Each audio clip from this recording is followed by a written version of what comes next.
Hello, and welcome to Tracing Your Roots, DNA. My name is Kristen Morrison, Librarian Senior at Lauderhill Town Center. I want to start off by saying that I am not a DNA expert. I am also not endorsing any particular DNA testing company. So, let's get started. DNA, what is it? Well, DNA is a molecule that contains the genetic code of organisms. In short, what is a chromosome? A chromosome is a DNA molecule with part or all of the genetic material. Humans have 23 pairs of chromosomes. We receive half from each parent. So half from mom, half from dad.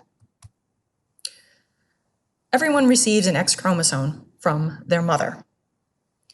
Their father provides either an X chromosome, which will equal a female baby, XX, or a Y chromosome, which will equal a male baby, XY.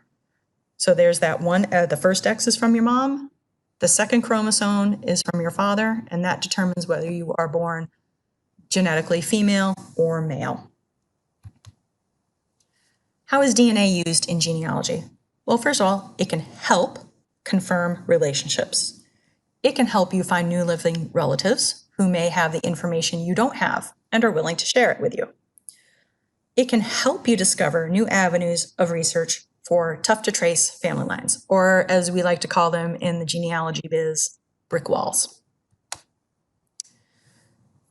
I took a webinar recently, and they had this interesting quote: DNA cannot prove a relationship, but it can disprove a relationship.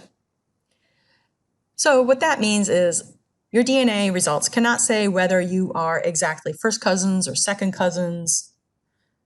All it can tell you is how much DNA you share with someone in centimorgans.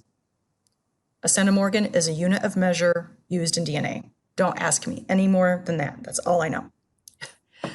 However, if you are trying to prove that someone is related to you and they do not share any DNA with you, DNA has now disproved your relationship. If you don't share any DNA, you are not related. And most importantly, DNA does not lie. So, types of DNA testing. First, we're going to start out here with mitochondrial and Y chromosome testing. I borrowed these images from the International Society of Genetic Genealogy website up there, of course. So on the left here, you'll see a female child.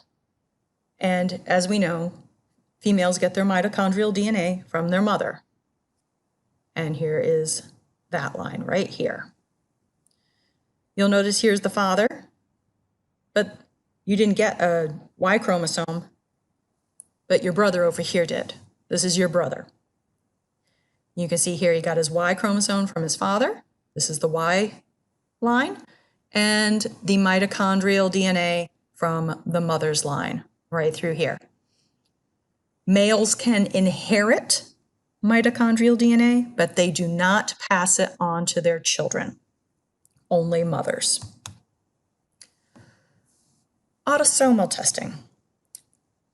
Autosomal is a term used in genetic testing to describe a DNA which is inherited from the autosomal chromosomes, which is basically looking at your whole genetic picture.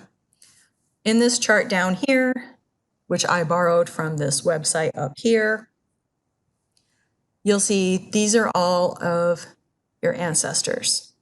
And you can see as you filter down, you see all the different colors in here from each side, and that's you.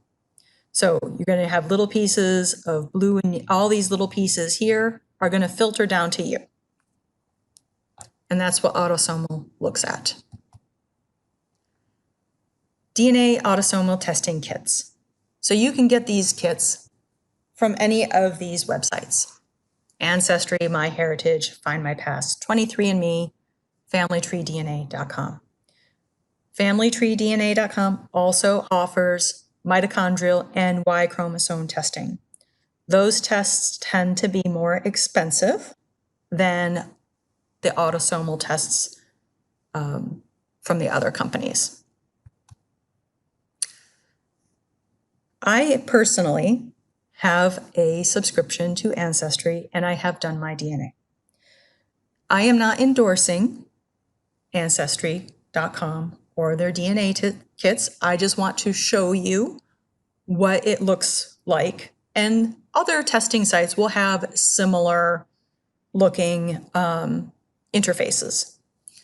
So you can see here, I have my DNA story. I'm 81% England, Wales, and Northern European, and 17% Irish. No big surprises there when I got that result back. Next, you'll see your DNA matches, and you will also see your through lines. Through lines is something that Ancestry has. Other sites, testing sites, may have something similar. It shows you how two people are related. So this is part, when you click on my DNA story, this is going to tell you your ethnicity estimates, where it comes from, where they overlap. So you can see here, my England, Wales, and Northern European, 81%.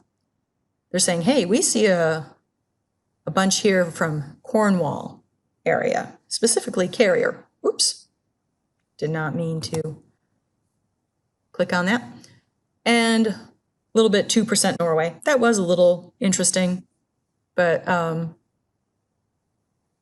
rest of my results are not. And then you have communities. There's other people that you match DNA with and where they say that they're from, basically. So this is my matches page. This is the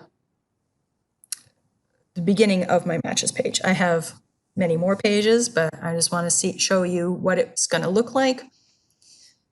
Obviously, you can see I have tested both of my parents. Now I have a close family first cousin match right here. This is my grandmother. This is how grandmothers show up, because I share the same amount of DNA with my grandmother as I do my cousins, because I share 25%, so do my cousins. So that is why it says first cousin, close family. Here I have a first to second cousin match. This is actually my grandfather's sister. So this is my great aunt, Sandra.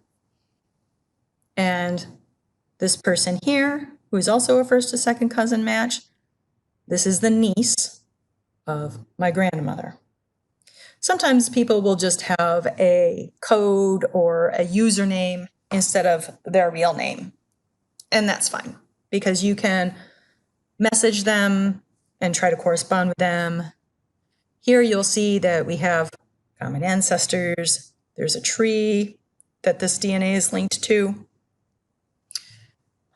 This symbol over here means I have linked this DNA to my online tree. And now I'm going to show you, this is what through lines looks like. So you can see here, here's me, here's my mom, here's John and Hazel, and how Sandra, my great aunt, is also related. So this one gives you possible relationships based, because it's comparing it with your tree. It's pulling the information from your tree, where those people are in your tree, to give you the relationships. Oh, I just want to go back a little bit here. When we look at my parent and child, we always say that we get half of our DNA from our mom and half from our dad. So you would think that it would be even. But if you look here, I share 3,479 centimorgans across 49 segments of DNA with my dad. Okay? But with my mom, I only share 3,466 centimorgans across 43 segments of DNA.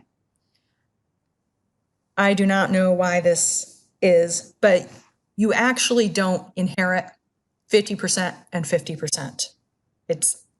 DNA is much more complicated than that, but these are my parents, trust me. And I've always said I feel like I'm more like my dad than my mom. Well, I guess DNA is proving that, right? So let's go back. GEDmatch. GEDmatch is a service that I wanted to talk about. This is an online service that compares autosomal DNA data files from different testing companies. So if I'm with Ancestry and you test with 23andMe and another cousin tests with Family Tree DNA, we can all upload our data, our raw data, to this site, and it will match us. Otherwise, we may not know that we exist or, you know, that we have these matches because we're on different testing companies. This is a website that became very popular when the Golden State Killer case, the suspect was found using the suspect's DNA, putting it into GEDmatch, and doing genetic genealogy to find the relationships and to find the suspect in that case. So just FYI, law enforcement is using this website. So if you want, that's just something to be aware of. You may or may not wish to be a part of that. So which testing company should I choose? Well, it depends what you want to know. Quite honestly, it just is going to depend on what you want to know and what you want to do. So do you want to know your ethnic background? Any autosomal testing company has ethnicity estimates based on their control populations. So I'm 81% English Northern European on Ancestry. I might test with 23andMe and maybe I'm only 75%. They have different algorithms, different ways of calculating ethnicity. Do you want to know your health information? 23andMe was kind of the leader in health information. Ancestry is now offering that service as well, starting, I think, just this year. So, do you want to find new cousins and collaborate on genealogy? Well, then choose a testing company, an autosomal testing company that is genealogy-centric. Ancestry, Find My Past, MyHeritage, etc. This is where people who are doing their genealogy, they're focusing, they want to know the information. That's what I would suggest. Other sites, you can upload your trees and you can look at other people's trees, but they may not be really into collaborating or sharing information. Do you want to find your birth family? Again, choose a company that is genealogy centric. Nerds out there like me will help adoptees the best we can, try to figure out the birth family. The good, the bad, and the ugly of DNA. The good. You can meet new cousins, you can collaborate on genealogy, find those areas that maybe you were missing. The bad. Adoptees, just be prepared that you might be a shock. You may have a brother or sister who's like, what? Mom had or dad had another child somewhere? Can be shocking. And sometimes birth families may not be waiting with open arms for you. Just be aware. The ugly. Are you prepared for the unexpected result? And by that, let me talk about Cousin Eddie. Cousin Eddie is the first cousin of my mother-in-law, who recently contacted me through Ancestry DNA. And he got to looking at his DNA results, and he's like, I can't find any very close matches on this particular side of the family. And I'm like, well, let me take a look at it. I looked at my husband's DNA matches, shared matches with his aunt, who is the half-sister of my mother-in-law. the dad remarried, and one of those children took a test. I looked at all those shared matches. Then I looked at Eddie's results, thinking that maybe one of these shared matches might show up as a match for Eddie. No.